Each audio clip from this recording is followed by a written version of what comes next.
Yeah, g'day YouTubers. Tinker O'Toole again with another video. Today I'm going to talk about how to quickly sharpen end mill bits if you're using the end mill bits on a lathe, and it works quite well. I've made this rig up here.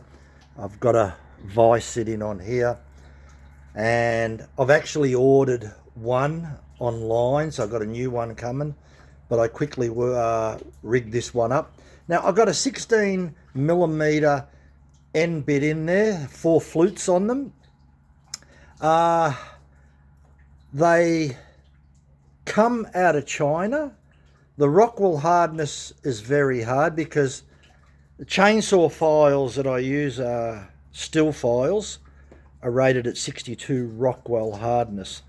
And when I rub the file over the back on the shank, it doesn't take any metal off. So that's a brand new file, so I can tell this has got a hardness of greater than 62 Rockwell.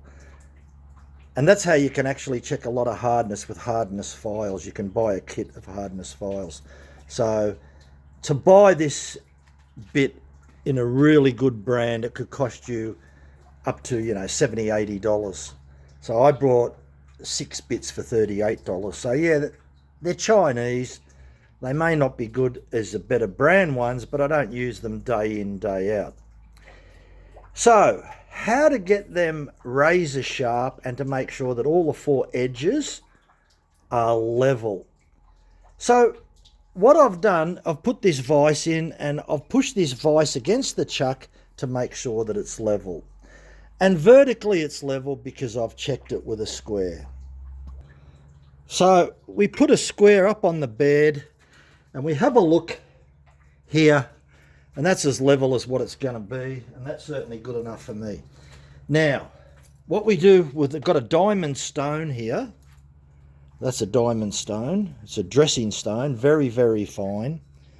So what we want to do with this dressing stone is just bring it up so it's a tight fit, right? So we'll just bring the camera over here so that you can see what's going on. Now this really does work good. I'll show you another one that's not dressed. So what I will do with my squirt bottle, I've got a squirt bottle here. I'm just going to wet the stone a little bit. Just a little bit of water on the stone. Like that, a little bit of water. Now, we're going to place this up against like that. And just a little bit of pressure, not too much. And going to lock the carriage. Now I'm going to move this backwards and forwards like this. That should be enough. I actually did it before. So if you just want to sharpen them up after you've done the job, as you can see, it takes a couple of minutes. It really doesn't take... Now, there are other angles on there, but what I'm saying here is this is used just... We'll see if we can zoom in here and get a really good shot.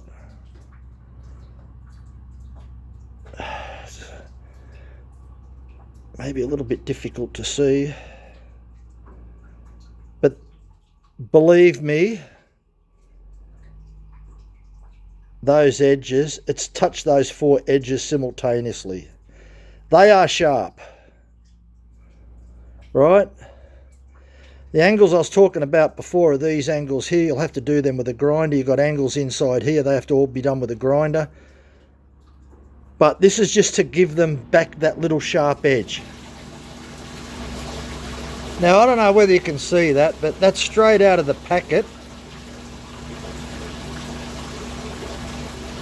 That looks a bit rough to me. Now, just wondering whether you can see the one that I just did.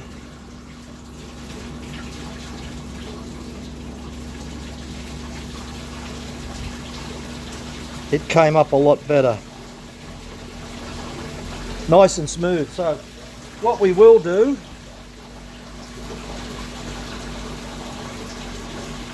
is just run this one through, see how good it comes up. Now, I know it's probably a little bit hard to see. That is 100% better using the diamond stone.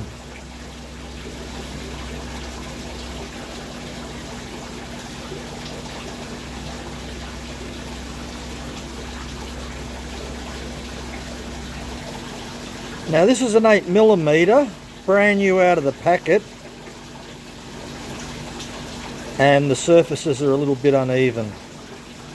So we'll run the diamond stone just over it, just to bring those edges up razor sharp.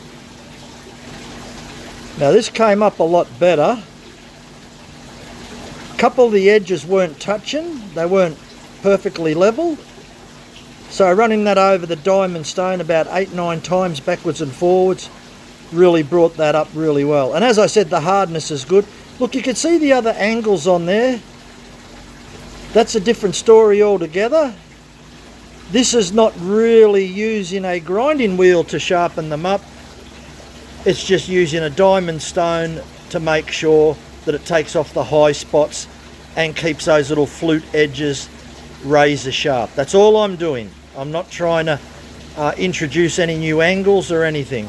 They're ground flat, and I'm making sure that I'm keeping them as in original condition. I've used them before.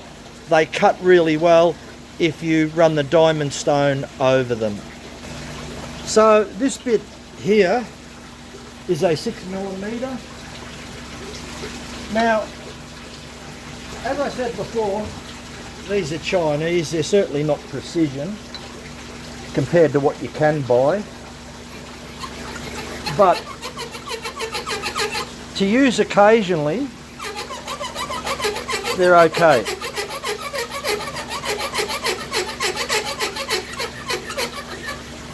This method may not be perfect, it may not be the correct way to do it, but it certainly gets you out of trouble, and that's all I'm saying.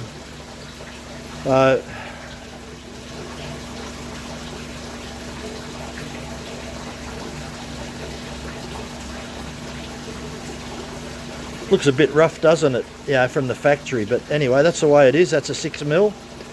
The most important thing that they're all even in height.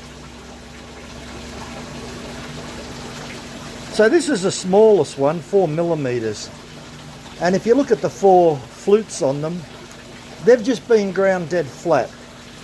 But I'm sort of thinking that you'll probably find out they should be ground with a bit of clearance on them. I can't do that, I don't have the equipment. As I said, it may not be the perfect way to do it, but it works. So again, you put the stone up, lock the carriage, and just rock this backwards and forwards. And the diamond stone will just take those high bits off, make it all uniform, so that rather than 3 or 2 flutes cutting, all flutes are cutting simultaneously. And just tighten that up a little bit more. Too much.